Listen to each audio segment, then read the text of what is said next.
गोटाए 2000 टंकिया नोट छपाइबा केते टंका खर्च करथिले भारत सरकार आसंतु जानिबा एहार सर्विसेस खबर विषय 2016 नवेम्बर 8 तारिख में प्रधानमंत्री नरेंद्र मोदी विमुद्रीकरण घोषणा करथिले। एही समय रे 500 और 1000 टंकिया नोट बंद हो जाइथिला। एहा परे लोकंको समस्या को खूब शीघ्र दूर करबा पई सरकार 2000 टंकिया नोट प्रचलन करथिले। तेबे सरकार 2023 मई 19 तारिख में एहा को मध्य बंद कर देइथिले। एथिसह एहा को दाखल करबा को लोकंको निवेदन कर जाइथिला। तेबे सबु चेष्टा सत्वे 7409 कोटी टंकार 2000 टंकिया नोट ए पर्यंत फेरस्त हो पारिला नाही।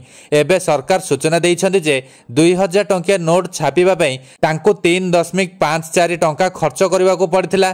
फलरे 1000 टी 2000 टंकिया बंडल छापिबा पई 3540 टंका खर्च होइतिला।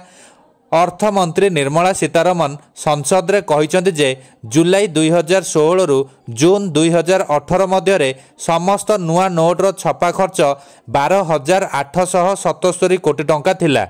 अर्थमंत्री निर्मला सीतारमण कहिसंति जे भारतीय रिजर्व बैंक तथा आरबीआई अनुଯାयी 2000 टंकिया 370.2 कोटी नोट बाजार को छड़ा जाइथिला।